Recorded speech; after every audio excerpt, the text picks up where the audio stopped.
9,000 years before the Greeks built their first temple, there was a civilization, an island empire, vast, advanced, gone. Plato wrote it down in precise detail. The coordinates, the timeline, the reason it was destroyed. No one has ever found it.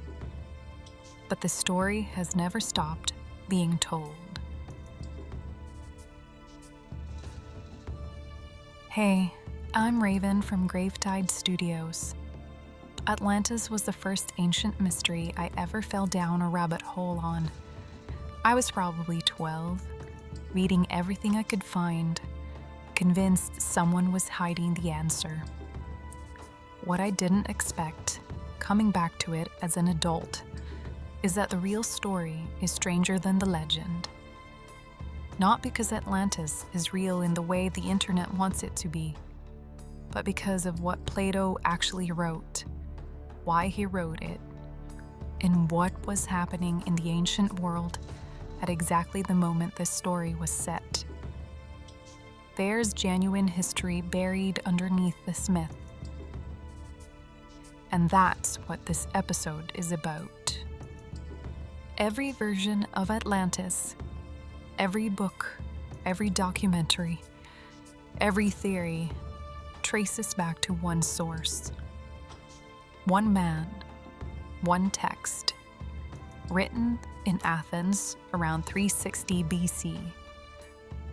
His name was Plato, and what he wrote was not a legend passed down through centuries of oral tradition. It was not a poem, not a fragment, not an obscure religious text discovered in a cave. It was a philosophical dialogue, written in plain prose, delivered through a named character, a statesman named Critias, who claimed to be repeating a story told to his ancestor by the Athenian lawgiver Solon. Solon, according to Critias, heard it in Egypt from a priest. The priest told him, "Your people have forgotten. There was a civilization before you, greater than anything that exists now, and it was destroyed." That civilization was Atlantis. Plato did not leave Atlantis vague. He described it with the specificity of a man who either believed what he was writing or needed his readers to believe it.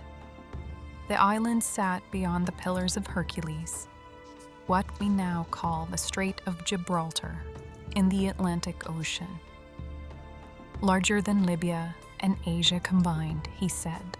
A naval empire that had stretched across the Western Mediterranean and into Europe and North Africa before being pushed back by the Athenians. The capital was a city of concentric rings, alternating bands of land and water, connected by canals, centered on a mountain where the god Poseidon had once lived with a mortal woman named Plato.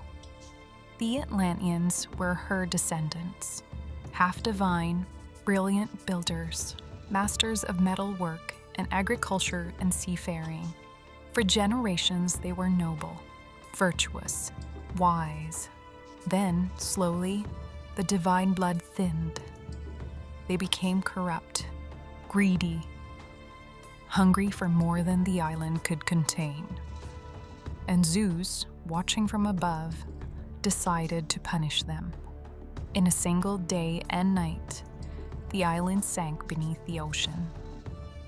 Gone, completely, without a trace. Here is what historians have argued about for 2,000 years. Did Plato invent Atlantis? The honest answer is probably, in its current form. Most classical scholars believe Atlantis was a literary device, a philosophical thought experiment designed to illustrate what happens when a society loses its moral foundation. Plato was not a historian, he was a philosopher. And the dialogue that contains Atlantis, the Timaeus and the Critias, is explicitly a work of philosophical speculation. But here is what makes this more complicated. Plato was meticulous. He included dates, measurements, geographic markers. He named his sources: Solon, the Egyptian priests, the chain of transmission. He wrote as a man preserving a record, not inventing one. And there are details in his account that match things we now know about the ancient world that Plato had no way of knowing. The question is not whether Atlantis existed exactly as he described it. The question is whether something real, something ancient, something catastrophic is buried inside his story. Around 1200 BC, more than 800 years before Plato wrote, something happened to the ancient world. Something that still does not have a fully satisfying explanation. In the space of a few decades, almost every major civilization in the Eastern Mediterranean collapsed simultaneously. The Mycenaean Greeks, gone. Their palace cities burned, their writing system lost, their trade networks severed. The Hittite Empire, gone. Their capital abandoned, their record stopped mid-sentence. The city of Ugarit, gone. Archaeologists found a clay tablet there, a letter half finished, describing ships on the horizon. It was never sent. Egypt survived, barely. Their records describe invaders arriving from the sea, people of no known origin. The Sea Peoples, the Egyptians called them. Where they came from, no one has ever definitively proven. Cities across Cyprus, Greece, Anatolia, the Levant, burned, abandoned, or simply emptied within a generation. This collapse was so total that historians call the period that followed the Greek Dark Ages. Writing disappeared. Long-distance trade disappeared. Population levels dropped by an estimated 50 to 75% across the region. It took centuries to recover. No single cause explains it. Drought, internal rebellion, earthquakes, invasion, all have been proposed. Most historians now believe it was a cascade, multiple pressures hitting simultaneously, each one manageable alone, together catastrophic. An entire world ended, and no one wrote down why.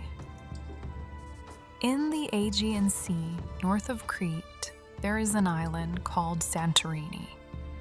What you see today, the dramatic crescent shape, the cliffs dropping straight into the water, the villages clinging to the rim, is what remains after one of the largest volcanic eruptions in recorded human history. Around 1600 BC, the volcanic island of Thera exploded. The eruption ejected an estimated 60 cubic kilometers of rock and ash into the atmosphere. It triggered tsunamis that researchers estimate reached heights of 30 meters or more when they hit the coastal lines of nearby islands and the northern shore of Crete. The ash fall covered an enormous area. Traces have been found as far away as the Nile Delta and across the eastern Mediterranean. Minoan Crete, the dominant civilization of the Aegean at the time, was devastated. Sites along the northern coast show evidence of destruction by wave action. The Minoan civilization, already weakened, did not recover at its former scale. The island of Thera itself, its center simply collapsed into the sea. The caldera that formed is what you see today, a sunken bowl of ocean where a mountain used to be. Some researchers believe the Thera eruption is the origin point of the Atlantis story, a powerful island civilization, an island that sank. catastrophic end in a single event. The dates don't align perfectly with Plato. He placed Atlantis 9,000 years before Solon's visit to Egypt, which would put it around 9600 BC. The Thera eruption was around 1600 BC. That's a significant discrepancy. But there is a theory. What if Plato's Egyptian sources were working in a different numerical system? What if the 9,000 years was a mistranslation? Or a deliberate multiplication of 900? 900 years before Solon's visit to Egypt would place the event squarely in the era of the Minoan civilization, squarely in the era of Thera. It is not proof, but it is not nothing. The Egyptian connection in Plato's account is worth sitting with.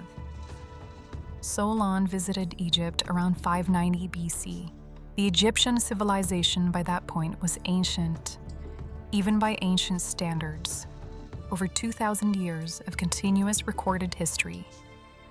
Temple libraries, priestly traditions of preservation that had no equivalent anywhere else in the ancient world.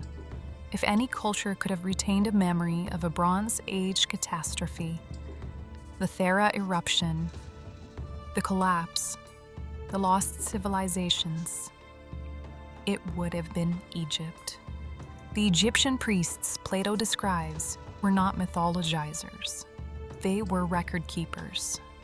Their function was preservation. And what Plato's Critias says the priest told Solon is striking. Your people keep no old knowledge because you have had so many destructions. The Greeks, the priest says, are always beginning again. Egypt remembers what Greece has forgotten. This detail, the idea that Egypt held a memory that Greece had lost, fits what we know about how catastrophically the Bronze Age collapse hit the Greek world specifically. The Mycenaean civilization was obliterated. Linear B, the writing system, disappeared entirely. When literacy returned to Greece centuries later, it was through a completely different alphabet learned from the Phoenicians. The Greeks of Plato's time were genuinely cut off from their own deep past in a way that Egyptians were not. The priest's line, "You have forgotten," may be one of the most historically accurate things in the entire Atlantis account. From the moment Plato wrote it down, people have been trying to locate Atlantis in the Mediterranean, in the Atlantic, under Antarctica, in the Azores, in Bolivia, in Ireland, off the coast of Cuba, in the Bahamas, where in 1968, divers discovered a formation of flat stones on the seafloor that some researchers immediately called the Road of Atlantis, and that geologists identified as a natural beach rock formation. In the early 20th century, the mystic Edgar Cayce claimed in his trances that Atlantis had been a real civilization with advanced technology, that it had been destroyed by its own misuse of energy crystals, and that it would rise again near the Bahamas in 1968 or 1969. The Bimini Road discovery that year caused genuine excitement among his followers.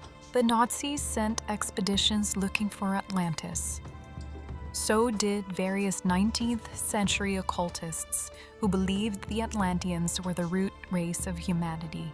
Plato's text has been filtered through every era's obsessions: spiritual, racial, colonial, New Age, and each reading has found in it what it was already looking for. This is, itself, significant. A story that can absorb that many projections across that many centuries is not doing nothing. It is touching something. A human need for a lost golden age. A time before the fall. A world more advanced than ours that destroyed itself through its own pride. That story is not unique to Plato. It appears in cultures that had no contact with Greece. The flood narrative, the drowned world, the civilization that was too great to last. Atlantis is how the Western tradition told that story. Here is what we can say standing on documented ground. There was a massive volcanic eruption in the Aegean around 1600 BC that destroyed a significant island and devastated the dominant civilization of the region. There was a civilization-ending collapse across the entire eastern Mediterranean around 1200 BC that wiped out multiple advanced cultures simultaneously and left no explanation in the historical record. Egypt retained detailed records across both of these periods. Greek civilization did not. Plato wrote a story set 9,000 years before his time, or, if the numerical translation theory holds, 900, about an island empire beyond Gibraltar that was swallowed by the sea as divine punishment for corruption. He attributed it to the Egyptian priestly sources. None of this proves Atlantis was real. What it does is something more interesting. It shows that Plato was writing inside a world that had genuinely experienced catastrophic civilizational collapse within living cultural memory, and that his story carries the shape of that trauma. Whether Atlantis was a literal island or a philosophical parable, the darkness it was built from was real. The world had ended before, within the memory of the oldest traditions, and nobody had ever fully explained why. Atlantis has outlasted every civilization that has tried to claim it. The Romans wrote about it. Medieval scholars debated it. Renaissance cartographers put it on the maps. Victorian occultists built entire spiritual systems around it. 20th century fringe theorists placed it on every continent, and none of them were able to kill the story. Because the story is not really about an island. It is about what we lose, about the civilizations that were greater than ours and are now gone, about the possibility that the world we think is permanent is not, about the pride that precedes collapse. Plato may have invented Atlantis, but he did not invent the thing it was about. That thing is older than writing, older than Greece, older than Egypt. It is the oldest fear we have, that everything we build, everything we are, can disappear beneath the water in a single day and night, without a trace. Grave Tide Studios.